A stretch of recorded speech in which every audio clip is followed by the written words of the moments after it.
जब आपने hand study करना है तो आपने ये देखना है कि अपडेटेड होनी चाहिए और यहाँ पे इसका एडिशन जो होनी चाहिए ये 3rd होना चाहिए। और इसके अलावा इसकी जो लास्ट अपडेट अगर डेट देखें तो जिस टाइम मैं वीडियो रिकॉर्ड कर रहा हूँ तो यहाँ पे ये लास्ट एडिशन जो मैंने की है इसके अंदर वो है 20/4/2023। ये जो सारे हैंडआउट्स है ये मैंने खुद बनाए हैं, इसको हाईलाइट वगैरह मैंने किया, फॉर्मेटिंग वगैरह मैंने की है और यहाँ पे इसमें जो भी चेंजेस है आप इसके एंड पे जाके देख सकते हैं। और मैं इन हैंडआउट्स का जो लिंक है ना वो यहाँ पे डिस्क्रिप्शन में दे दूँगा, आप यहाँ से भी डाउनलोड कर सकते हैं।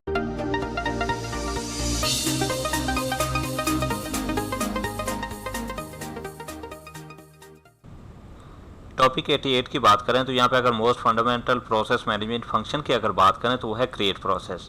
अब यहाँ पे क्या होता है कि विंडोज़ के पास कोई ऐसा स्ट्रक्चर नहीं होता जिसकी मदद से ये कोई मतलब हिसाब किताब रखा जाए कि कितने पेरेंट है और कितने चाइल्ड प्रोसेसेस हैं।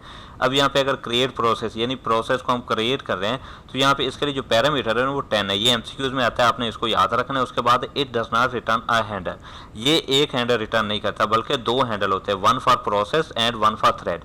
यानी या तो प्रोसेस होता है या उसके अंदर थ्रेड भी हो सकते हैं, तो इसलिए कितने हैंडल होंगे 2 होंगे। तो ये दोनों चीज़ें याद रखनी चाहिए। तो क्रिएट प्रोसेस के 10 आर्गूमेंट होते हैं और सेकंड नंबर पे इसके एक हैंडल नहीं होता बल्कि कितने हैंडल होते हैं 2 होते हैं, 1 for process and 1 for thread. तो यहाँ पे क्रिएट प्रोसेस यानी प्रोसेस कैसे क्रिएट किया जाता है, इसकी ये वाला फंक्शन है। यहाँ पे इसका जो रिटर्न टाइप है बूल है यानी कि ट्रू होगा या फॉल्स होगा और यहाँ पे इसके नंबर ऑफ आर्गूमेंट होंगे वो 10 होंगे। तो यहाँ पे ये सारे नहीं आते, इस तरह की लॉन्ग एपीआई नहीं आती, बस ये समझ लें कि आर्गूमेंट हैं क्या। तो अगर सबसे पहले की बात करें एलपी एप्लीकेशन नेम यानी कि किस एप्लीकेशन के लिए हम प्रोसेस को क्रिएट कर रहे हैं, और अगर एलपी कमांड लाइन के लिए तो यहाँ पे कमांड लाइन में कितने आर्गूमेंट हम यूज़ कर सकते हैं। और ये जो होंगे ये प्रोसेस और थ्रेड के जो एट्रीब्यूट है आपने सेट करने ना सिक्योरिटी के लिहाज से, तो यहाँ पे इनकी डिटेल दी जाती है। और अगर यहाँ पे बात करें बी इनहेरिट हैंडल, तो यहाँ पे ये है कि अगर हम 2 प्रोसेस बना रहे हैं ना, एक जो बना रहे हैं वो पेरेंट का बना रहे हैं और एक जो है वो थ्रेड का बना रहे हैं, तो यहाँ पे क्या होगा कि जो थ्रेड का हम बना रहे हैं तो वहाँ पे ये देखा जाता है कि जो पेरेंट है उसका वहाँ से उससे इनहेरिट करेगा कि नहीं। अगर तो इनहेरिट करेगा तो यहाँ पे बूल की जगह हम ट्रू कर देंगे, लेकिन अगर इनहेरिट नहीं करेगा तो यहाँ पे हम फॉल्स यूज़ करेंगे। और DW क्रिएशन फ्लैग की बात करें तो यहाँ पे 3-4 हम फ्लैग यूज़ कर सकते हैं, ये भी इतने इंपॉर्टेंट नहीं है। जैसे क्रिएट सस्पेंड कर सकते हैं, डी अटैच प्रोसेस कर सकते हैं, क्रिएट यूनिकोड इन्वायरमेंट कर सकते हैं, क्रिएट न्यू प्रोसेस ग्रुप कर सकते हैं।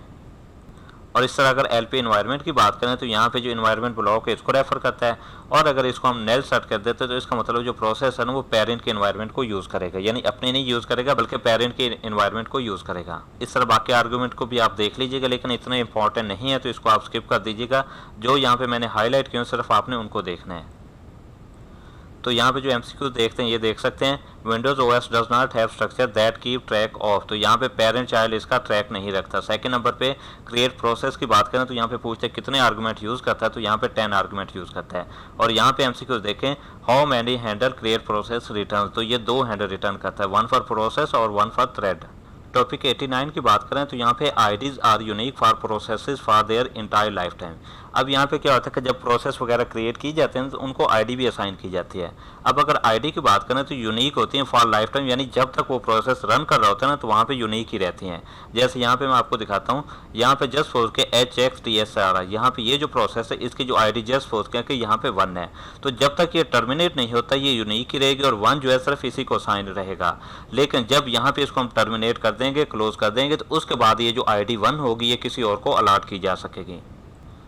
इसी तरह अगर बात करें a process can have many handle with different security attribute, यानी प्रोसेस के हैं वो एक से ज़्यादा हैंडल हो सकते हैं। अगर आईडी की बात करें तो यूनिक होगी और सिर्फ एक होगी, तो जब तक वो प्रोसेस रन कर रहा है वो सिर्फ एक ही रहेगी। लेकिन जैसे ही वो क्लोज होगा तो वहाँ पे क्या होगा कि आईडी जो होते हैं उसको इनवैलिडेट किया जाता है, यानी ख़त्म नहीं किया जाता। सिर्फ इनवैलिडेट का मतलब है कि जो प्रोसेस उसको यूज़ कर रहा था वहाँ पर उससे हटा के किसी और प्रोसेस को असाइन की जा सकती है। लेकिन अगर इस तरह अगर हैंडल की बात करें तो यहाँ पे हैंडल एक से ज़्यादा हो सकते हैं, यानी कि डिफरेंट तरह की चीज़ों को हैंडल करने के लिए डिफरेंट काइंड ऑफ हैंडल्स हो सकते हैं। सो यहाँ पे कुछ प्रोसेस मैनेजमेंट फंक्शन जो होते हैं ना उनके लिए हैंडल रिक्वायर होता है, लेकिन अगर कुछ की बात करें तो उन्हें आईडी रिक्वायर होती है। अब जो हैंडल होते हैं ना वो ज़्यादातर जनरल पर्पज़ हैंडल फंक्शन होते हैं ना उनके लिए ये रिक्वायर होते हैं।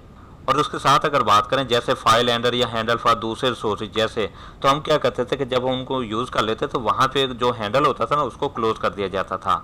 तो प्रोसेस में भी सेम होगा कि जब इसकी ज़रूरत नहीं है हैंडल की तो वहाँ पे उस हैंडल तो वहाँ पे उस हैंडल को क्लोज कर दिया जाएगा। तो अगर प्रोसेस की बात करें तो यहाँ पे एनवायरनमेंट और अदर इन्फॉर्मेशन जो होते हैं ये क्रिएट प्रोसेस इस एपीआई के थ्रू गेट करता है। अब यहाँ पे क्या होता है कि जब प्रोसेस है उसको हमने क्रिएट कर लिया तो वहाँ पे उसकी इन्फॉर्मेशन चेंज करने से उसका जो चाइल्ड होगा, यानी हम क्या करते हैं कि चाइल्ड भी बना सकते हैं, पेरेंट भी बना सकते हैं। तो अगर हमने चाइल्ड को बना लिया तो वहाँ पे उसके बाद अगर हम पेरेंट की जो इन्फॉर्मेशन है उसको चेंज कर सकते हैं, चेंज कर देते हैं, तो वहाँ पे चाइल्ड पे कोई इम्पैक्ट नहीं पड़ेगा। जैसे यहाँ पे उन्होंने बताया कि अगर हम पेरेंट प्रोसेस है वो अपनी वर्किंग डायरेक्टरी को चेंज कर लेता है, तो इसका ये मतलब नहीं है कि जो चाइल्ड की वर्किंग डायरेक्टरी वो भी चेंज होगी, बल्कि क्या होगा कि अगर जो चाइल्ड है अपनी डायरेक्टरी खुद से चेंज कर सकता है तो फिर करेगा, अदरवाइज वो चेंज नहीं होगी। सो यहाँ पे एमसीक्यूज देख लें। यहाँ पे जो पहला पूछते हैं process have dash IDs and dash handle.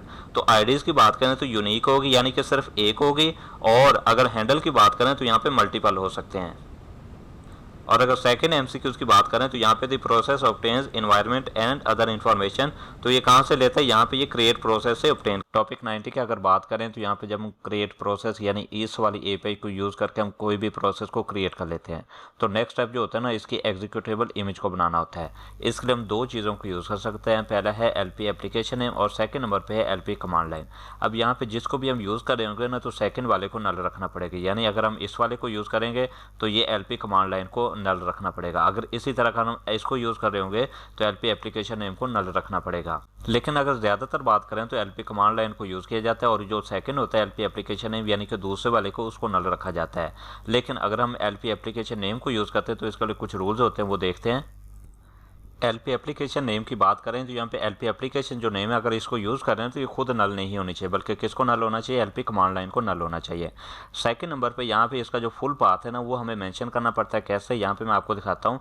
यहाँ पे जैसे अगर कोई प्रोग्राम है ना, ये उसका नेम हो गया, जैसे कोई अडोब का प्रोग्राम है, माइक्रोसॉफ्ट का प्रोग्राम है, तो यहाँ पे उसका नेम और डॉ प्लस उसकी एक्सटेंशन भी लाजमी तौर पर होगी।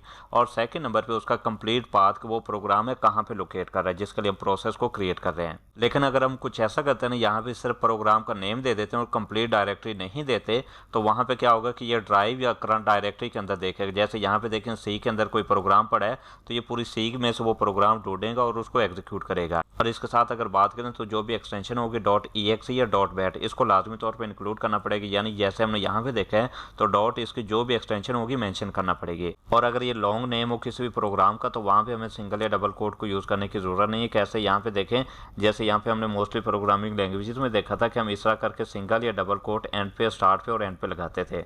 तो यहाँ पे अगर एलपी एप्लीकेशन नेम की बात करें तो यहाँ पे इसकी ज़रूरत नहीं, यानी ये चीज़ हमें यूज़ करने की ज़रूरत नहीं है।